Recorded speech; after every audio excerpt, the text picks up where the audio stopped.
Red's Fly Shop, this is Bob. How may I help you today? Look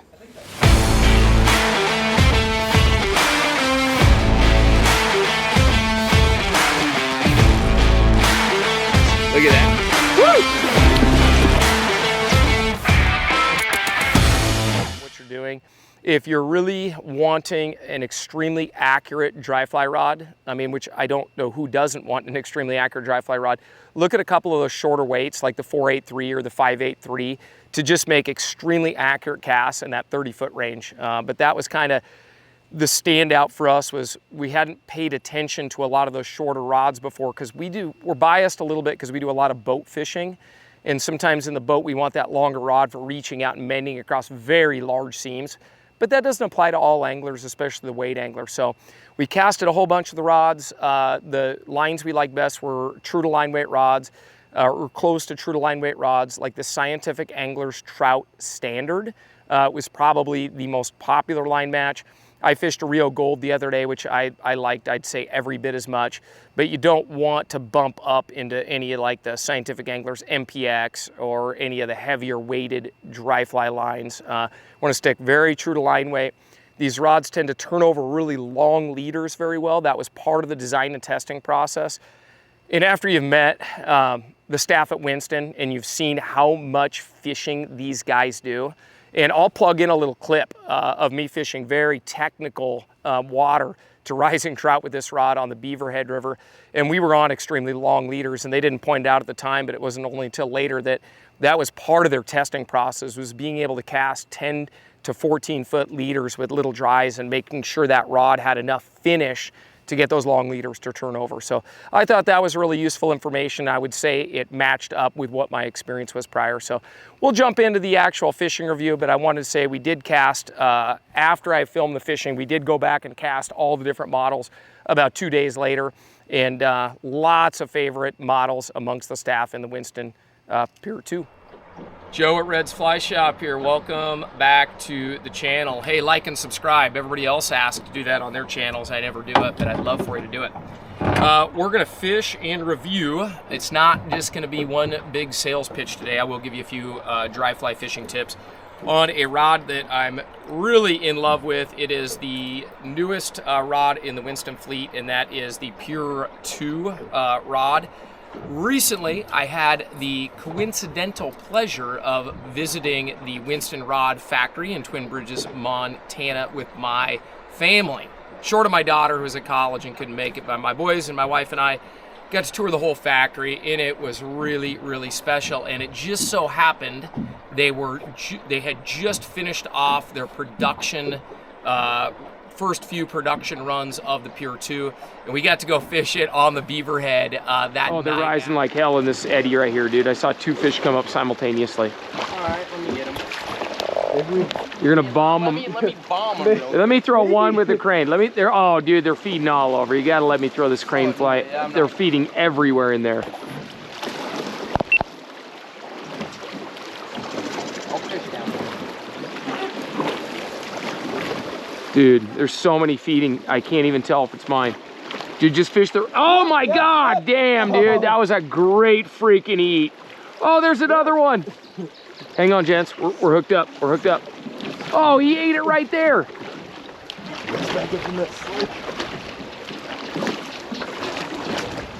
Mouse water? Yep. There he is, that's a good one. That's a good one right there. That was utter freaking chaos. That was utter chaos in there. Streamer. Dude, we might be able to walk back up that. Yeah. We can walk the boat back up that and take another pass at that. Sorry. Yep. Would that be a good one to drag a mouse through? Yeah. All right, that's on the new PURE 2. Skating cranes, pitch and twitch action. Nice. Good one, Luke, thanks. That night afterwards, and I was duly impressed. Now, the original PURE was a fabulous rod. I love that rod. If you can find one on sale, I wouldn't hesitate to go buy it. The PURE 2 isn't one I'm going to tell you just to rush out instantly tomorrow and buy it, because it's the next latest and greatest thing. But there are a few subtle upgrades to the PURE 2 over the PURE. and it feels a little bit faster to me, just a slight bit. It's still got that soulful Winston buttery feel. But for the dry fly fanatic that really wants a good light tackle rod for delicately presenting dry flies that need to be floating when they land, where we're not just hammer casting a chubby Chernobyl all the time, but stuff like crane flies and delicate flies, mayflies, things that need a delicate landing and a little bit more touch on the mend so we don't bury that fly in a riffle the first time we mend it. The Pure 2 is a fabulous choice for the dry fly enthusiast. So we had a great time fishing it on the Beaverhead, and my wife even said this, totally unsolicited. She is not part of the sales team. She works in education, loves fly fishing with the family when we can do it, but she has historically been fishing the 9-foot 4-weight Winston Pure. She fished the new one, and she said, oh yeah, that one's different. It's better. And I was like, oh, I mean, totally unsolicited off camera. Not in front of the Winston team or anything like that. So I think there has been a little improvement just to the recovery rate and the responsiveness of the rod. When Winston has the ability to improve upon what they've done, at that point they're going to make a new rod model launch, which is an incredible endeavor to start building a new rod. So they've got a slightly different material and slightly better technology to make all rod weights and lengths that are in the family of Pure 2s. And to see all the different permutations of rod weight and length, go ahead and just jump over to the online store. Of course, there's a link in the video description. But today we're going to fish the 8-foot 3-inch 5-weight, which is what I started with here today, and we're going to fish the 9-foot 5-weight Pure 2. I'm just going to throw dry flies from the drift boat. We're only fishing for an hour or two. We're just downstream of our fly shop, which is also our shipping and distribution headquarters, which if you've ever been to Reds, a lot of people don't know this, the entire downstairs of that building is dedicated to just warehouse and shipping. And then our pro shop and our outfitting business and stuff just rides above it on the main floor. So we're just downstream from there. Let's go ahead and head downstream. We're gonna try to stick a few fish on dries, and I'm gonna test both rods. I have cast several models already. And my preferred fly line, and it's the only one I've ran on it, and I don't see any reason to deviate from it, is a RIO Gold in their traditional RIO Gold dry fly oriented taper. I think it's a fantastic line match for this rod right now. And I fish cranes. You know, cranes are my game. I mean, we never used to sell crane flies, so I tied everything, and it was a huge advantage. You know, there we go. But yeah, having that crane fly was a huge advantage. So there we go, sniped him right out from under the tree on this little 8-foot 3-incher on the crane fly. So let's get him in the net. There we go, nice trout, already unhooked. Get a nice look at him. The GoPro takes off 5 pounds when it's in the net. Let's go ahead and let him swim. Dude, I am loving this shade.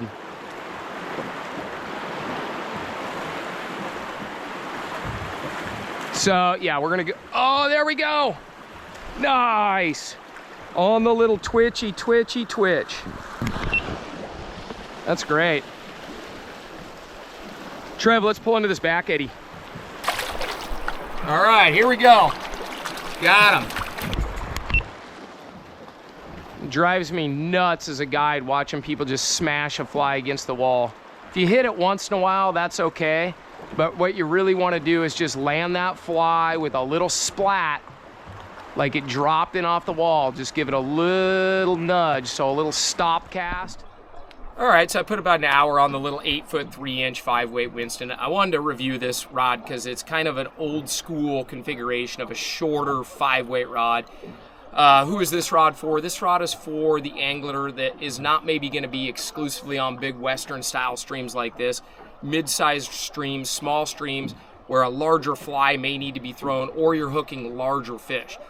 It's for the angler that really cherishes that dead ass accurate dry fly shot, shooting it under brush. I can shoot skip cast, little tiny underslung loops where that fly is actually coming in underneath the loop, where it just almost skitters along the water and then settles in under the canopy. So if you're like a very technical terrestrial angler where you're gonna slice in and just choose these little like incision points into the canopy. Super rod for that. Crazy tight loops, very good. Not the best rod for doing a lot of double fly rigs or mending. Probably wouldn't be a great hopper dropper rod or a light indicator rod, but for the dry fly angler that really wants to give themselves an advantage, the accuracy, the little 8'3" is absolutely excellent and very fun to cast and a pure joy to fish.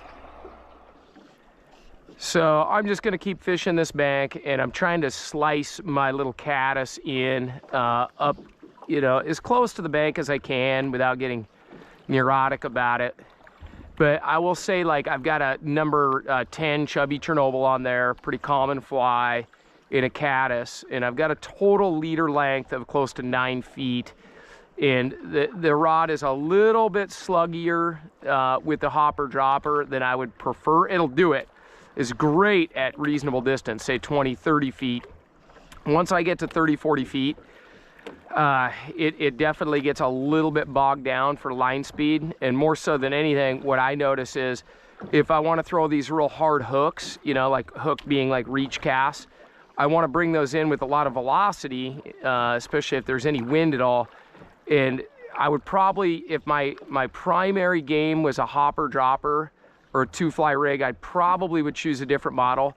But as far as the loop tightness and stuff like that, like, it holds a pretty good loop. It gets a little bit sluggier with a lot of line out there. But reasonable fishing distance, like hopper dropper out of the boat like this, these aren't real long casts. Would I want to reach all the way across a river like the Missouri River with a hopper dropper on this rod? Probably not. I'd probably choose a little faster rod. But if your plan A is dry fly priority and you're fishing reasonable sized hopper droppers, I think that, yeah, the rod is a fabulous rod, a great choice. The other thing too is it makes a big difference in power. It's like when I need to get a little bit more distance, if I just drop my grip to somewhere in there, and so now I do have to make a longer cast, that adds quite a bit of energy to the rod, is just adjusting your grip position and getting a little bit more of the butt section. So I'm gonna go ahead and reach out, and I'm out at, you know, a solid 50 feet there. And if I just drop my grip, that does help a little bit as well. So I'll generally grip up short. Let's go hit this cliff wall, Trevin. Let's go grab that end of that back eddy right there. And this would be a real short cast. And as far as like just dropping in these little 10-footers, I mean, we were gonna be right on top of these fish. But the mendability with these softer rods, I mean, the cast is only part of it, but when I pop it in there and I need to throw those little adjustments in it, the softer rod just mends super well on this nice short line. So I can hold that drift. It's very complicated water there, but I can hold that drift pretty well. And it still makes, that's a pretty good reach cast right there.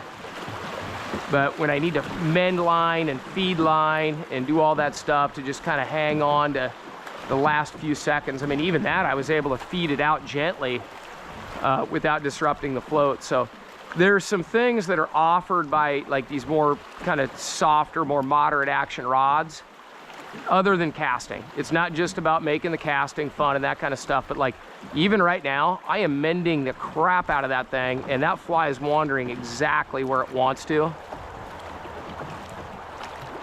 So I'm just gonna keep mending, and I'm just holding it in that eddy right now, and this is very technical boily current. I've just got it held right there, so much so my boatman is sweating because I told him to help me hold the drift today.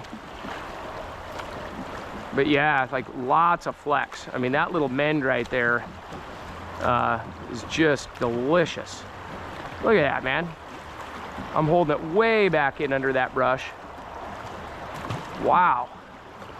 Yeah, I could hold the line or hold the drift in amazing position right there due to the mendability of that rod.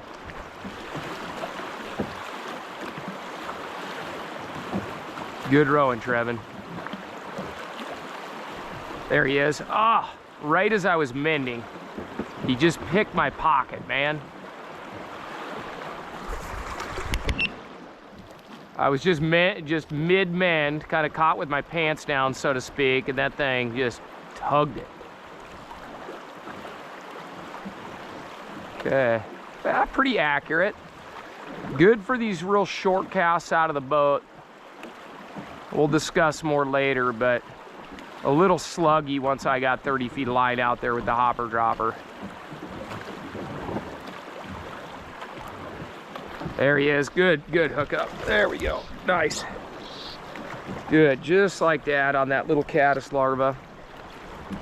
Beautiful. We'll just net him. We'll do a net and release while we're floating, Trev. Get this fish in quick so we don't have to anchor anything. Nice trout. Beautiful. Oh, and he's already unhooked. Looks like a 4-incher on the GoPro. But it was a really nice trout. Cool, on that hopper dropper.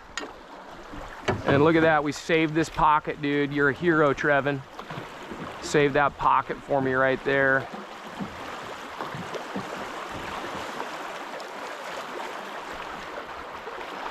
Hey, what's up, dude?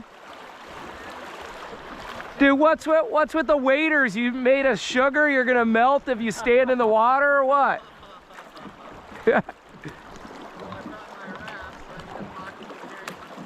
Oh yeah. I'll sell you a fancy fly fishing pack, man, and you don't need the waders anymore. I will sell you a lot of stuff.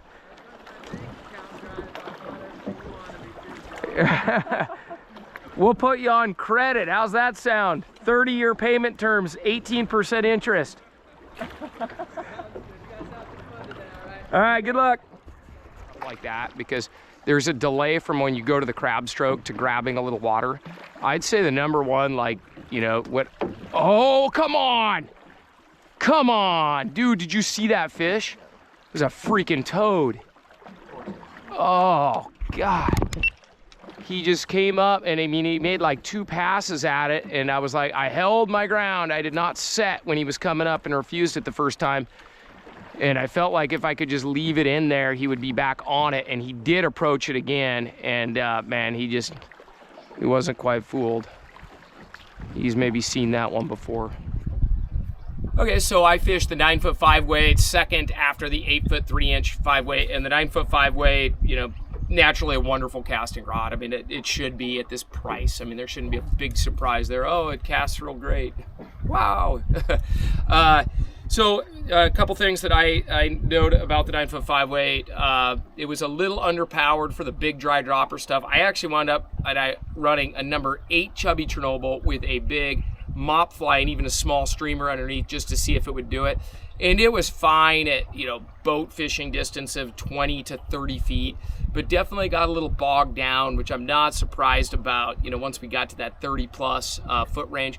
But it'll do it, which tells me it'll throw a light indicator at reasonable distances, a little streamer if you want, because I was throwing like 2 number 8s. I mean, I was throwing a big load on there with a pretty long leader. And worked fine. I think there's other rods that you would consider. Get an Air 2 if you're going to be doing a lot of that kind of fishing. As far as like pure dry fly fishing, it would be hard to beat this rod just because it does have a lot of variable speeds for setting down very soft casts. And I hope the mending stuff shows up. But one thing that jumped out at me, I fish a lot of fast action rods, probably more because we're on this big windy ass Western River. I mean, in fact, it's not blowing 25 miles an hour today. It's shocking. So we kind of have to use a lot of those punchy rods in those situations. But one thing I miss on those rods is the mendability, and this rod being just more flexible, it will load with just a little fly line, meaning I can physically get that rod to flip and mend and move around my fly without jeopardizing my fly's position. So the mendability was immense. I mean, far superior to some of those higher octane rods like the Air 2 or, you know, pick your flavor from another brand that are much faster. But the mendability was great. The maple reel seat, beautiful, wonderful. It does have a single locking ring once or twice during the float. I don't like to just jam these things home. It did wiggle loose a little bit, which I'm not surprised about. That's very common. They have to have some type of tolerance for it to be a little loose, because when you get grit and grime in these, which you will, you can't have it get seized on there. And just a natural side effect is that will loosen up. If that happens to yours, that's just normal. A couple times during the day, just check to make sure it's tight, but don't like crank it down. You don't want to do that with those. A section came just a little bit loose. I mean, I was casting it pretty hard with that heavier gear. It was just a reminder to definitely check the tension on that a little bit. I don't jam my ferrules down tight. I think that's a really bad thing to do. I just gently put those together with just a minimal amount of force. And so I did have it loosen up a little bit. I'm sure if I cranked it down, it would do that. But as an experienced angler, I just gently put those ferrules together, and I expect them after an hour of hard casting for me to just have to check that. But yeah, the rod didn't come apart or anything like that. I just felt, I was like, oh, that'll snug in just a little bit. But nothing shocking there. Cork is super tight as usual. Beautiful Winston Pure green, highly durable finish. I've had the original Pure series of rods before. Held up fantastic. That's my review on the 5 weights. I did fish the 9-foot 4 weight on the beaver head with hoppers a little bit, and just, yeah, true to design. I mean, basically the same exact thing, just scaled down. This rod, the 9-footer, feels quite a bit stronger than the 8.3. There is a pretty big jump up.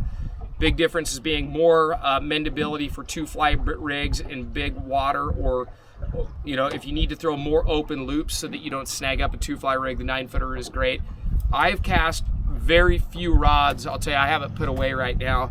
That 8-foot 3-incher, I've cast very few rods that I would say rival the accuracy, if any rods. I mean, I don't have necessarily a way to quantify it, but for hitting like teacup and paper plate size spots along the bank, that 8-foot 3 being a little shorter with a tighter loop is more accurate than the 9-foot rod. So if you don't fish a lot of 2-fly rigs, that 8.3 might get the nod. I think that'd be a great choice.